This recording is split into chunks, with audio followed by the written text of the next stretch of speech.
Hi, welcome to Found's webinar, where you're going to be hearing all about audience insights and how we can make some really data-fueled smart decisions.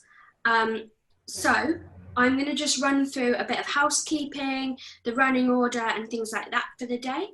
If we jump to the next slide, you're going to see exactly who's talking. So we've got some great speakers. We've got Katie and Viktoriya from Global Web Index, and they're here to talk all about transitioning to the new normal and what they've actually seen in terms of data. So we're going to get some real numbers against it, talking all about trends.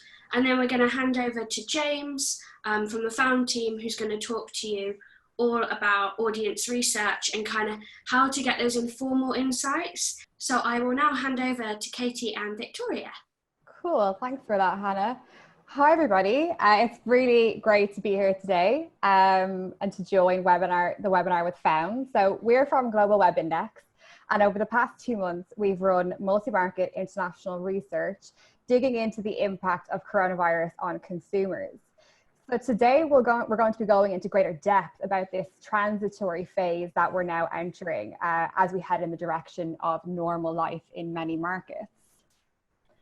So my name is Katie, and I'm Consumer Insights Manager here at Global Web Index, based in London. And joining me is my colleague Viktoriya, who's our Senior Insights Analyst. Hello, everyone. Cool, so before we get started, I wanted to mention that all of the research we'll be discussing today is freely available in the form of a white paper on our Coronavirus Content Hub. You can access this directly from our website, and the link is available on screen for you. And there you can find blogs, white papers, and other additional studies that we've done all around the coronavirus outbreak. So I'd encourage you to take a look. Thanks, Katie. Before we dive into the research, we want to just give you all a brief overview into who we are here at Global Web Index, just so that you have a sense of our research methodology and where this data is coming from. For those of you who are unfamiliar with us, Global Web Index is a market research company that provides consumer insights to leading brands, marketing agencies, and media organizations worldwide. It's home of the world's largest ongoing survey on the digital consumer and has the largest panel of consumers globally at 22 million across 46 markets. This research is representative of around 2 billion internet users. So we make this data available through an intuitive subscription-based platform, allowing teams to dive in and cross-analyze their audiences to understand their behaviors, attitudes, interests, and much more. Cool, thanks for that, Vic. So in addition to our main product, we run a lot of dedicated custom research across all different types of topics and markets. And the insights that we'll be discussing today were taken from a custom study that we recently ran across 20 global markets. So for this, we polled over 17,000 respondents aged between 16 to 64 across these markets, and fieldwork was conducted between the 19th to the 26th of May. And actually, this is our 4th global study so far that we've done all on the coronavirus crisis. So we'll actually be referencing some figures from these 3 earlier studies as well to show patterns and changes in consumer behavior across the past 2 months or so. So to kick things off, we're going to look at where we are now in terms of the coronavirus crisis cycle and its impact on consumer perceptions and their behaviors as well. Thanks, Katie. So this idea of a new normal is the main thing we're going to be unpacking in this webinar. And by looking at this chart, we might think that things are moving as we'd hoped. Active cases have begun sliding in many parts of Europe and have dropped below 100 in places like China and Hong Kong, while the UK recently marked its lowest death rate since lockdown began. And concern levels are reflecting this. China's figures have stood out across all 4 waves for being really low. And now it's only 17% there are extremely or very concerned about the national situation. Brazil is the only market where concern for the country's situation has increased since April. This can be easily explained, as in terms of active cases, Brazil is currently just behind the US, and many Brazilians have been dissatisfied with the president's response to the crisis. And this is also further evidence that Latin America is now the new epicenter of the pandemic.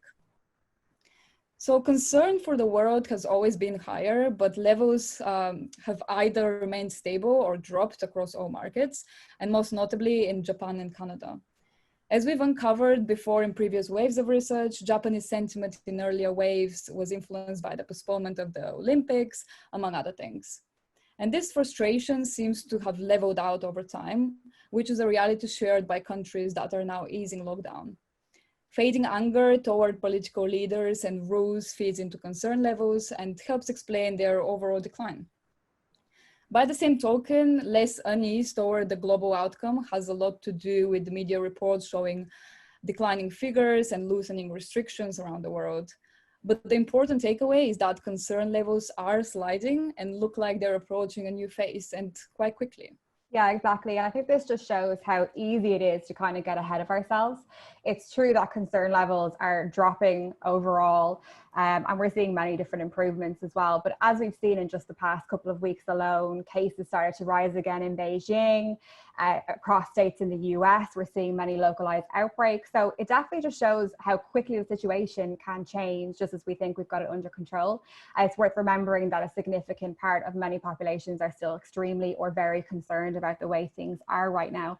And a second wave could be just around the corner, especially on a more localized level. So we're still pretty far from normal right now. And as we'll see in this next slide, the situation is anything but clear cut. So offering a contrast with what we've just seen, this chart shows that optimism is down as estimations for the expected length of the global outbreak climb up. So concern levels only show one part of the whole picture. So we can't say a new normal is close at hand just because people are less alarmed than they were during the initial acute phase. It's more likely that people now understand the full implications of this global pandemic and have accepted that things are going to take a lot longer to fully recover. And following the pattern that we've already laid out, optimism levels are much higher when discussing confidence in people's own countries than for the rest of the world. So broadly speaking, 67% of people are optimistic that their own country will overcome the outbreak. However, we need to take this with a pinch of salt, as well as countries like China tend to drive this average up. We can see optimism falls as low as 12% in Japan and 24% in Brazil, with others like Spain and France, for example, remaining below 40%. So we know that now that we've moved well into this transitory phase of the pandemic, and we also know that unfortunately the transition is going to take a lot longer than anyone actually expected. The line between our COVID-19 transition and normal life has blurred a bit, resulting in some things like wearing face masks, for example, potentially becoming more normal than not in the true normal future. We'll look at some of these emerging signals of normality now. Thanks, Vic. That's a really good point. And one of the most obvious markers of normality that we can look at is the comfort level that people feel for going back to shops. So across all markets that we've looked at, we've seen an increase in people's sense that they want to return to shops either immediately or very quickly once these spaces reopen. And globally, at an average level, there's been a 30% growth in this attitude across our two most recent waves of our research. Now, when you look at this on a market by market basis, the story of localization becomes really obvious, and it becomes really clear that the local level of recovery determines how confident we feel about returning to public spaces quickly. For example, in China, where people went through this crisis long before any other country, people are among the most ready to return to stores very soon. And this increase in this desire between wave 3 and wave 4 went up by over 50%.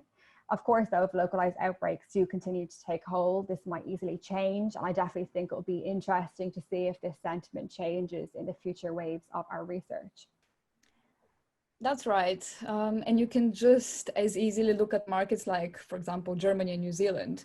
These countries were really swift to address the crisis and avoid a large-scale spread early on, which means they've been able to go back to normal much more quickly than countries like the US, for example. And it's obvious in how they've all seen really significant growth in confidence to go back to normal shopping. Yeah, it's definitely true, Vic. I think the US is quite an interesting one because of the huge variation among states. So some states are very quick to open up really high contact businesses like hairdressers, whereas others are still trying to kind of normalize how their public transit operates safely, for example. And we've seen many localized outbreaks happen across some southern and western states recently. So the situation certainly varies based on the initial action and measures that were taken. Yeah, and what's also important about this story is that while intent to go shopping again is significantly on the up, the same isn't true for other major public spaces. And this really speaks to people's priorities for normalization. So globally, 63% of people say they won't be returning to large indoor venues for a long time, and 58% won't return to large outdoor venues for a long time. Yeah, the prioritization aspect is really crucial, I think, to understand as businesses kind of work on strategies to safely normalize as they start to reopen. And that's something that we're going to explore in the next slide as well. So when we look at what consumers feel are their biggest priorities for normalization, when it comes to public spaces and events anyway, it's definitely in line with the behavioral change we saw earlier. There is kind of a red, yellow, green stoplight approach to this. So business and brands reopening generally have the green light, with nearly 60% of global consumers saying this is an important thing for normalization to start. At the yellow level is bars and restaurants reopening, with just over 40% of people saying this is important. Where we see hesitation is for sports. Only about 30% of global consumers say it's important for sporting leagues to start up again. Yeah, and this is very much in line with consumers' own plans to go back shopping quickly. As with everything, though, there are important market nuances to call out. The sports one is interesting because in a lot of countries, sports leagues resuming is a much lower priority compared to everything else. And this definitely presents challenges for the sports entertainment industry, which has certainly suffered a lot already. But then there are places like the US, Canada, Japan, India, and Germany, where relative to other public spaces reopening, the demand for sports leagues to start up again is actually quite high. Yep, and there's cultural factors that are at play here. These markets have huge sports fandoms. I mean, look at the size of the sports market in the US. Plus, Germany has really been a pioneer in this space. I'm sure quite a few have been watching the Bundesliga, which has made history by becoming the first league to play matches for completely empty stadiums. Yeah, I think that people are sports companies are having to kind of rethink how they approach things. So it'll be really interesting to see how other sports leagues inevitably follow suit as well. And speaking of cultural differences, our data definitely reinforces the importance of French food culture as well. So France, Belgium, and Australia are the only markets where it's nearly just as important that bars and restaurants reopen as it is for businesses to get back to normal. And France is the only one of the three where this metric is actually truly equal. So this is a good transition into looking at the role of brands as we move through various phases of normalizing. There's a general trend, and a really positive one as well, that has emerged around brands advertising as normal. So our data shows that since we started asking the question of how much consumers approve or disapprove of brands advertising as normal back in wave 2 of our research in March, this sentiment has been steadily increasing. And now 56% of people globally approve of normal advertising. And at the same time, the level of disapproval for normal brand advertising has been declining. What's also interesting is that in certain markets like the US, what's also been declining is support for brands running coronavirus-inspired adverts. So we've probably all seen these types of adverts over the past couple of months. It's ads where brands show their support or caution people to stay inside, etc. And I think this downward trend in coronavirus ads matched with an upward trend of support for normal advertising speaks to consumers' desire to normalize their lives really strongly. And it's also a really positive story for brands generally, but also for our own industry, for marketeers, for ad planners, for agencies, etc., that there's actually light at the end of the tunnel. Yeah, that's right. And just looking at the differences by market validates some of the same stories we've already seen. So in markets where the recovery has been faster, we're seeing bigger growth in support for normal advertising. New Zealand, which has managed to get the virus under control quite well, is the prime example of this. Also, since wave 2, the public support for normal advertising has grown by 66%. In Japan as well, a country which managed to limit the outbreak quite well, this grew up by 56%. The US, interestingly, is fairly low by comparison at only 11% growth. You did mention, Katie, that the support for COVID-19 related advertising has been going down. Yeah, it has. And I think the US is a kind of a unique case. There was always fairly high approval for business kind of going on as usual in the US, even from the very start of our research. So consumers in the US were more demanding of brands to keep selling non-essential items online, and they were actually less demanding that they shift their businesses to produce essential items if possible, like many brands ended up doing. I think it gets down to the fact that the US is and always has been really pro-business, pro-enterprise. And when, compared to some of our other countries that we track, I think it becomes obvious as well in the way that they expect brands to react in times of crisis like this. They don't really place quite the same level of responsibility on them. Cool. Thanks for the roundup, Katie. So that about covers the content for this session, guys. We'll answer a couple of questions now, if there are any. And for questions we don't get around to now, we'll answer them via email. So for any questions you haven't asked during the session, please direct them to our email, which is trends@globalwebindex.com, and we will happily follow up with some answers for you. Thank you so much, guys. That was so interesting. No worries. If you guys want more information as well, when you head to the Global Web Index site, if you go through into like their report section, there's a ton of these data studies that are super interesting that we've been getting stuck into at Found as well. So I've got some questions if no one else has, or if everyone's being a bit shy. Yeah, okay, cool. So my first question would just be a bit about like the user kind of confidence and user intent. So in countries like China and New Zealand, it feels like they got the outbreak under control like relatively quickly, but the desire to like return to shops, I think is still quite low. Like, I think you said it was around 40%. So do you think, is that what you expected? Or do you think that like consumers are changing their minds slower? Yeah, I'll take this one, Vic. That's a really good question. Thanks, Hannah. So I don't think consumers are changing their minds slower than we expected. I think generally when it comes to this outbreak, it's a marathon and not a sprint. I think when it comes to overcoming everything, and I think that also shows in consumers' behaviors as well in many cases. And, even in countries like China and New Zealand, where we're seeing positive changes. We also have to remember that, like we already mentioned earlier, is that in countries like China, we're already seeing more localized outbreaks, similar to the US as well.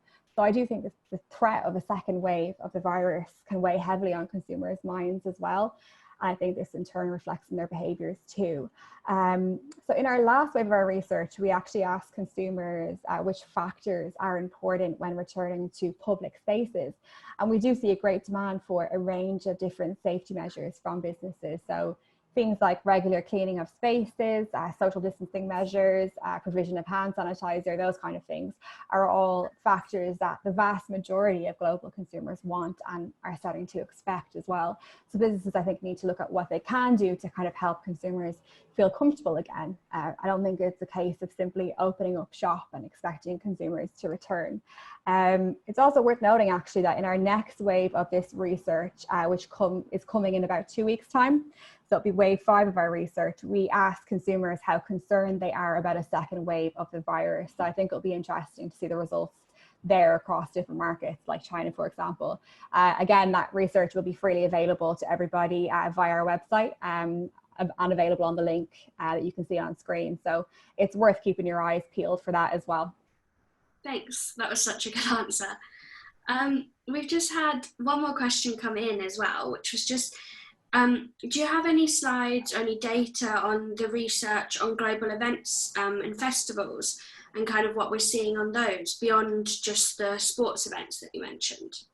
Yeah, so we did have some data around people returning to kind of large outdoor spaces, which would include the likes of festivals and stuff like that. This is from wave 3 of our research, so I don't think that one was repeated in this latest wave, but we do have data on that. It would be worth going in, or I can actually post it to you guys. I can send it to you, Hannah, and maybe you can share the link via the blog, and they can like have a look there as well. Yeah, that would be Yeah. great. I'll make sure. We also have some custom research, which is only in the UK and US, and we're actually building a report on this. So that's going to be mainly about virtual events and also going back to normal events. So kind of social distancing measures people want.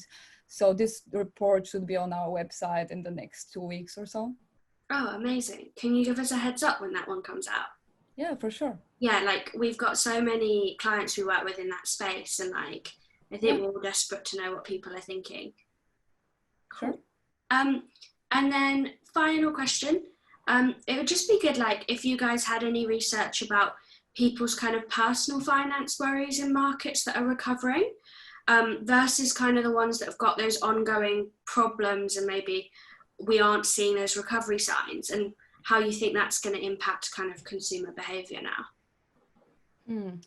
Thanks, Hannah. I think that's a very good question, actually, given that different parts of the world have been affected, obviously, quite differently. So our data generally shows a clear distinction in consumer financial worries between developing and advanced economies, which really speaks to the growing inequality between some of the richer parts of the world and some of the most poor parts of the world. So from the 20 markets that we tracked in our latest wave of research, we can identify around 5 or 6 of those as developing markets. And if you actually look at concerns related to consumers' financial situation, you can see that the 5 countries coming at the top are indeed developing markets, like the Philippines, South Africa, Brazil, India. So it's really clear that the crisis has hit emerging economies disproportionately. I think that's largely because of their high reliance on foreign capital, global trade, and tourism. And this is really reflected in consumer sentiment. Hope that answers your question, Hannah. Thanks. Yeah, it definitely did. That was great, thanks. Sorry, I'm just conscious to mute myself because there was a dog going crazy. No worries at all. Cool, thank you so much, guys. Again, we'll circulate the slides as well as the recording afterwards, so you guys can get stuck into the data kind of in your own time. And I'm sure that Katie and Vic will answer any questions you have that come up afterwards too. So now we will attempt a technical handover to James, if we can switch over to your screen. And James will take it away with his tips on how you can do your own audience research. I think this has worked.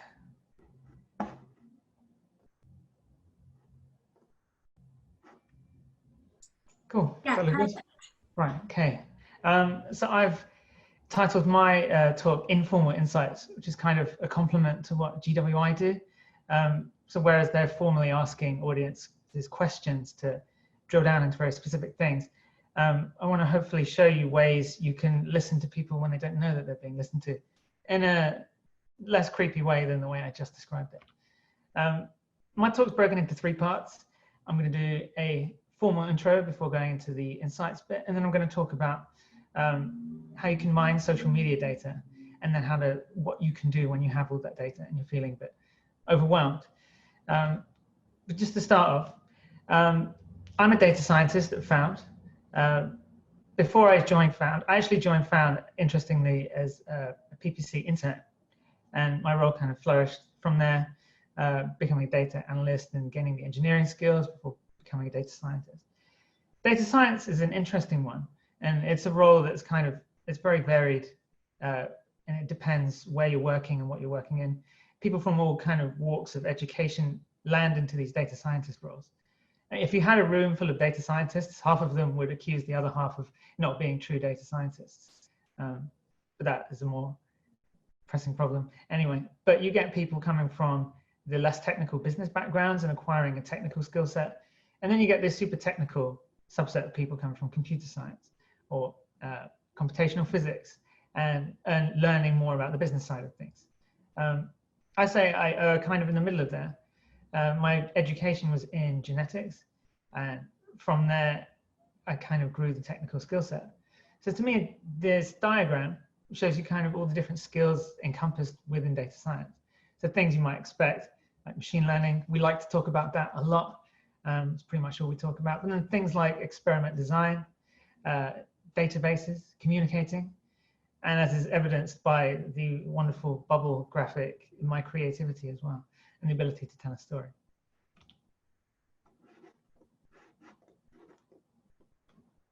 Okay, I clicked 3 times and that happened, but that's okay.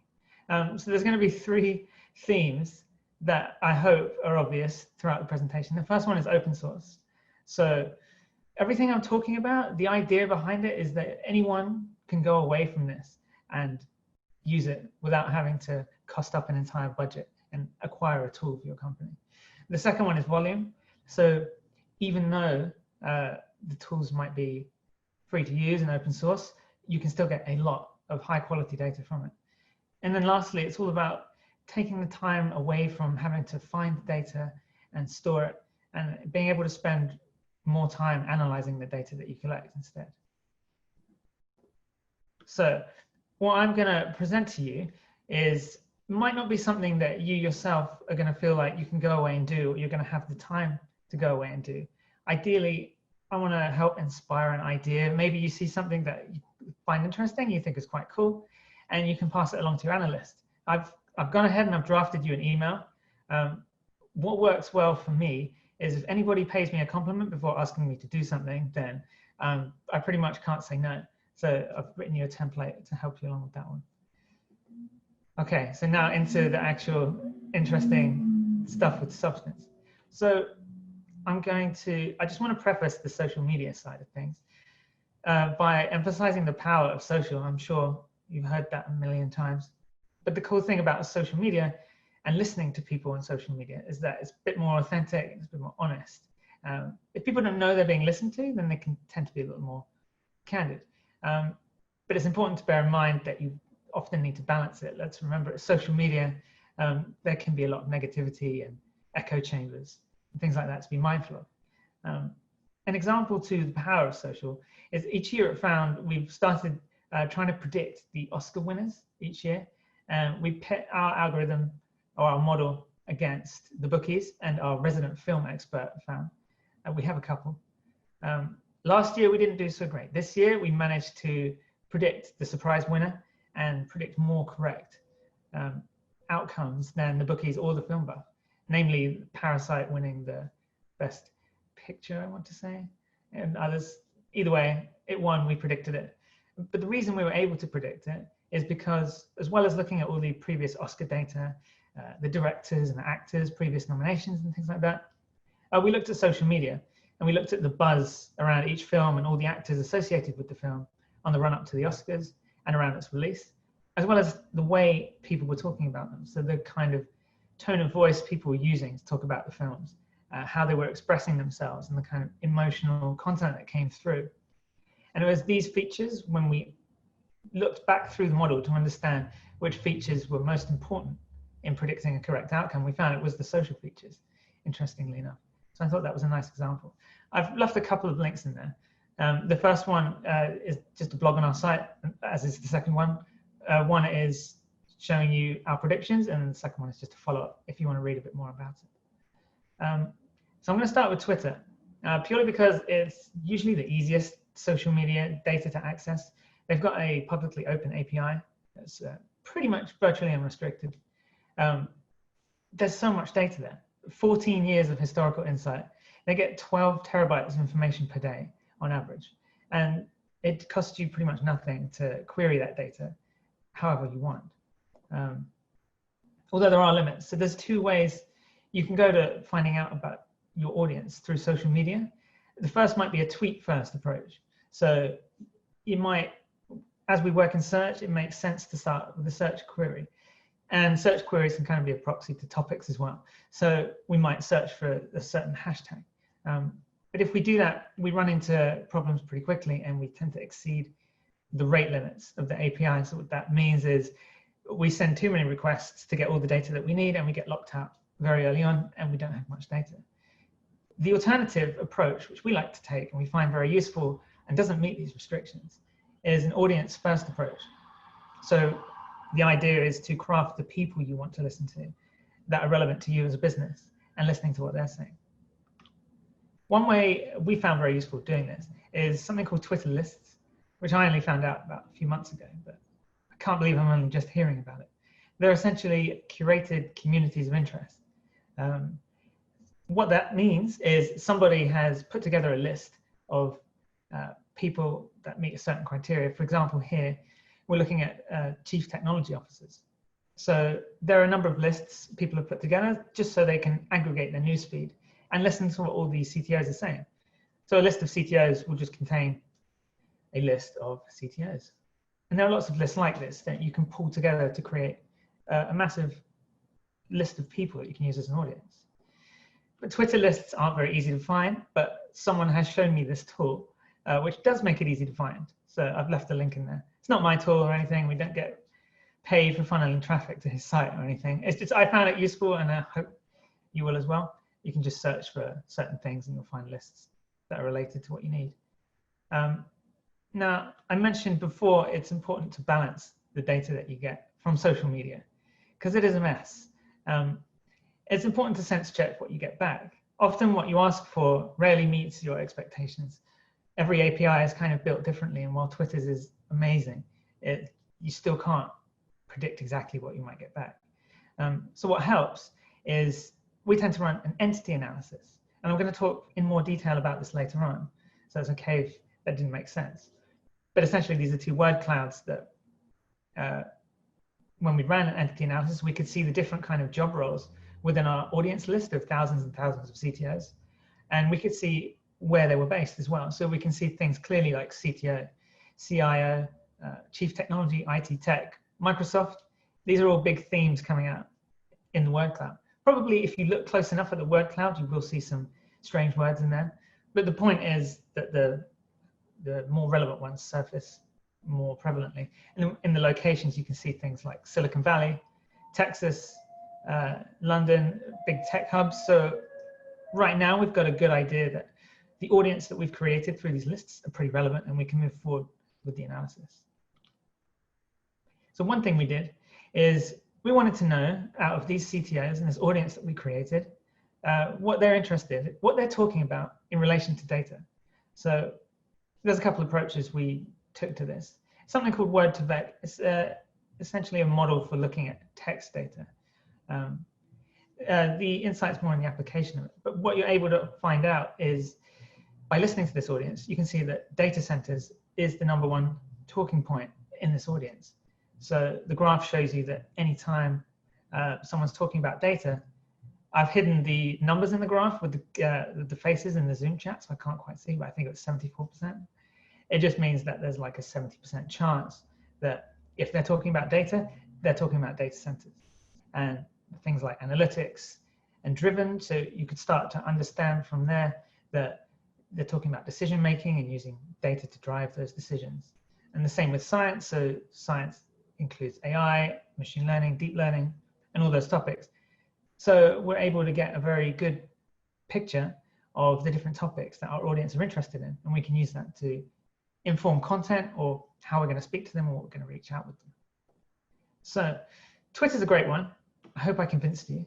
Another one is Instagram, which is owned by obviously Facebook.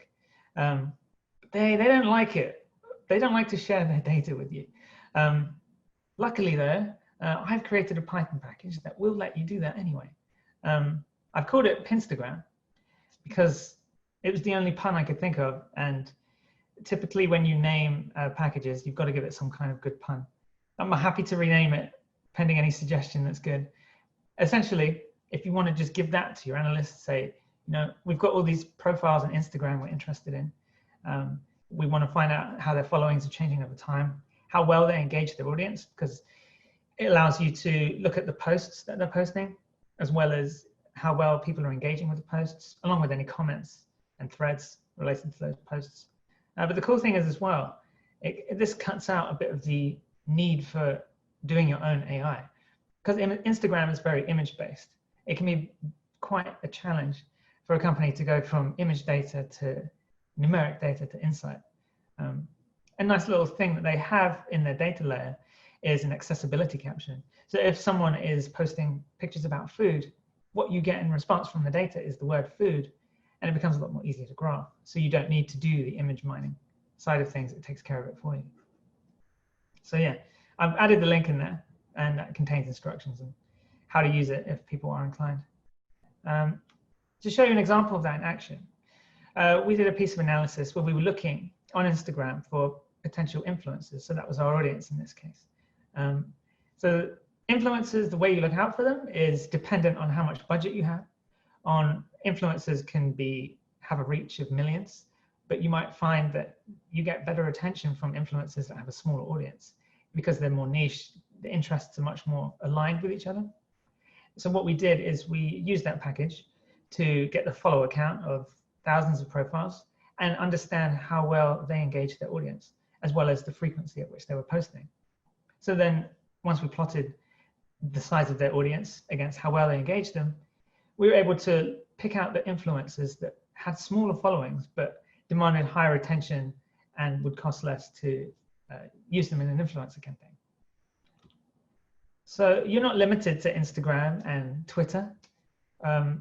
There are many other places you can go. So I've added a few APIs in here. So there's Reddit for one. Steam, if you're a games company, you can mine reviews from Steam. They have an API. So it's all legit. It's cool. You won't get in trouble. And they do have a lot of extra cool data points around there as well, like the number of how long players have spent engaged with your product. And obviously Wikipedia as well. It's not a social source. It doesn't tell you anything about your audience. But if you have an audience and your audience are talking about topics, then you can enrich that data with more text data if you get creative. But yeah, important to keep in mind that there's a lot of bias on a lot of social media platforms. So it's just important to keep that in mind. So now I'm going to talk to you about, you have all this data. It's extremely easy to accumulate a crazy amount of data very quickly that you cannot load into anything, and you've got no idea where to start. How do you go about distilling text into insight that has numbers that you can put in front of your boss and say, we need to do this because X amount of people are talking about this? I like to start real simple, just looking at hashtags, just looking at the landscape, because that's the best way to pick out obvious anomalies that you should probably know about before going any further. But if you do want to take that a step further a bit more quickly, you can look at hashtags which correlate together. So we were collecting data around burgers. Doesn't matter why. But if you're looking at hashtag burger, it might not tell you a lot. But if you look at the hashtags people are using alongside it, you get a slightly deeper insight into the different things about burgers that people are using. This table is not the best example. I'm sure you could probably think that cheese is often correlated with burgers. But if you scroll further down that list, which I haven't done for this screenshot, it revealed a lot more insight about the things people are talking about in relation to each other.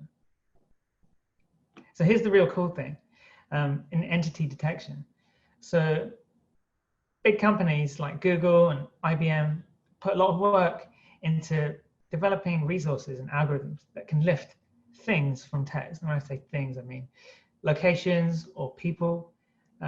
I've got an example of a tweet here from a guy called Andrew Ng, who I think that's how you pronounce his name, but I'm probably wrong. He's like a machine learning god. Why dance around the subject? That's what he is. I follow on Twitter. He put this tweet in. It was the first one in my feed, so I stuck it in there. And I ran that tweet through Google's entity detection algorithm to give you an example of how entity detection works. So in this case, it lifted the things like the visa program, dreams are a thing, innovation, that's another thing.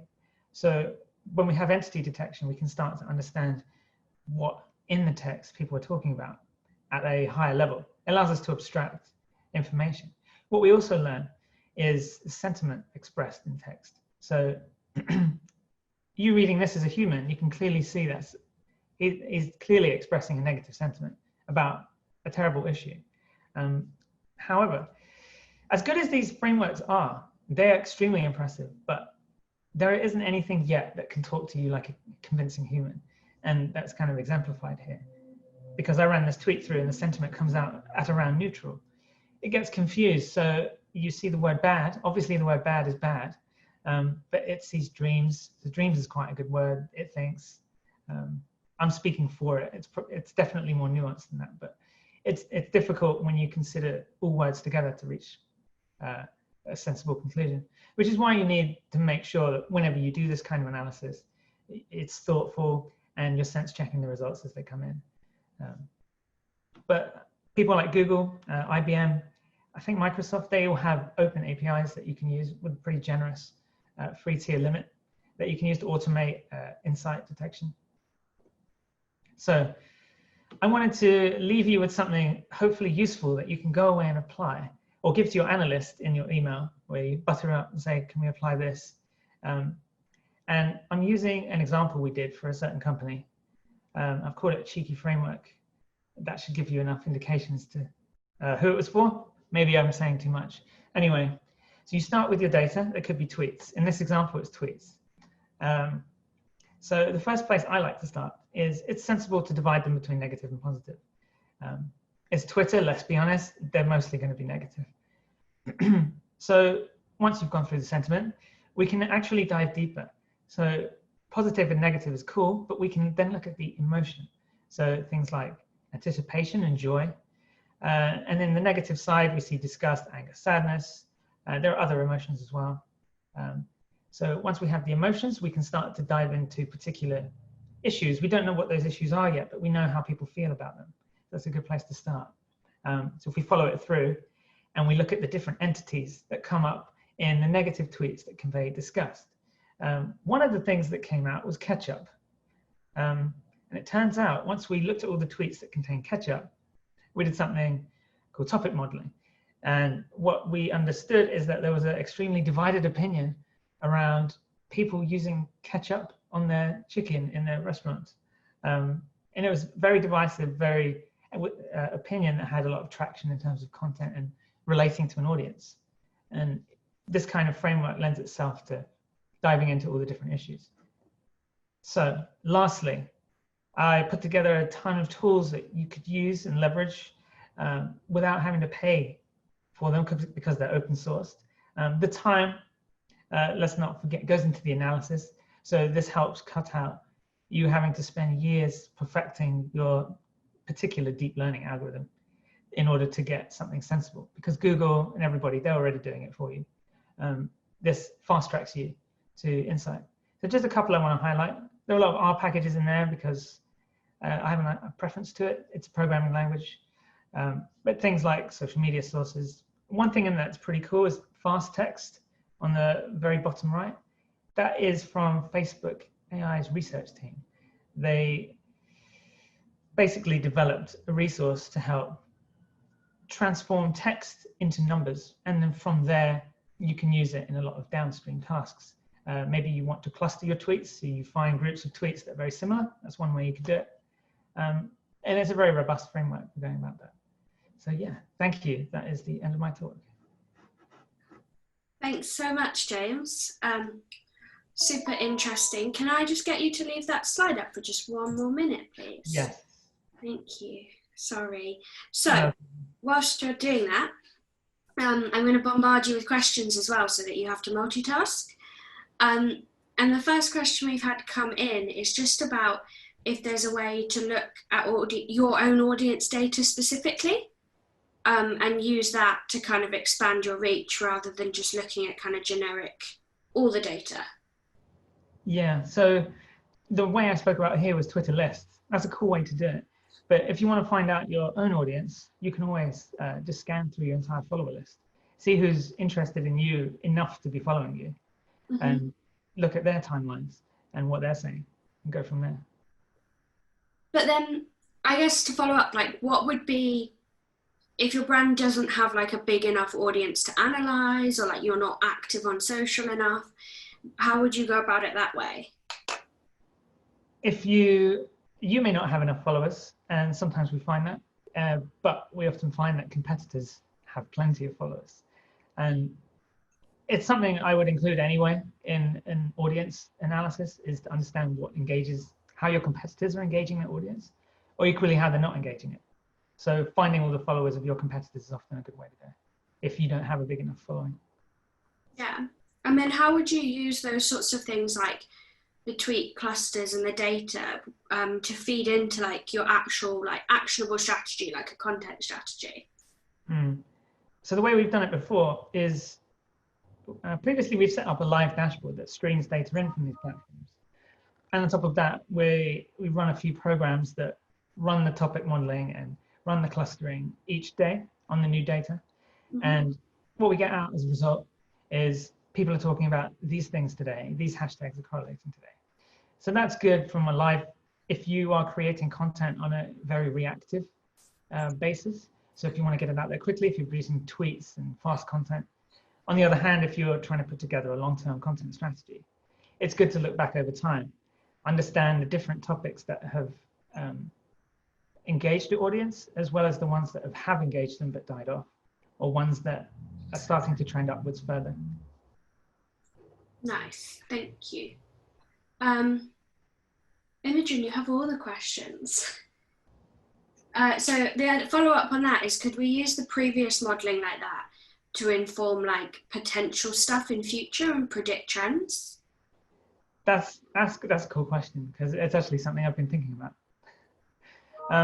So I'm trying to answer it without saying too much. But basically, wouldn't it be cool if you knew the next trendy word that you could jump on before everybody else? So green is a good example. Things becoming green, you know, environmentally friendly. If you could have seen that before anybody else, you could definitely, I haven't thought about how yet, it's just an idea, but I know you could probably have a good prediction of common words that are likely to surface. And when you can start to see them bubble up, but not enough to be considered a trend, then you can start to weight more confidence towards those topics you're seeing that you thought would come out based on what you've seen previously. Yeah, that would be so cool. I guess you have to find the word leaders. Yeah, as I said, I haven't thought of the solution yet. That was a rather cryptic answer. I don't have a better one. Yeah, it was, but that's allowed. Cool. We are rapidly running out of time, so I'll say thanks again, James, for your presentation. Again, if anyone has any questions, hopefully you all have James's email, but if not, just reach out and someone can put you in touch with him to kind of ask if you've got any sector-specific ones to think about. And we'd just ask that if you have any feedback, feel free to like email it over to me, and hopefully I will be able to incorporate it into the next webinar. And then you can see on screen the URL for where you can sign up. So if you didn't sign up through this today, and you can go and fill out the form again, and that means that you'll get updates on all of our future webinars, which are kind of roughly once a fortnight, once a month at the moment, that will be bringing you insights. I think on the next one, we're looking likely to have Google coming along as a guest to share some platform-specific insights for you. Cool, thank you very much, everyone.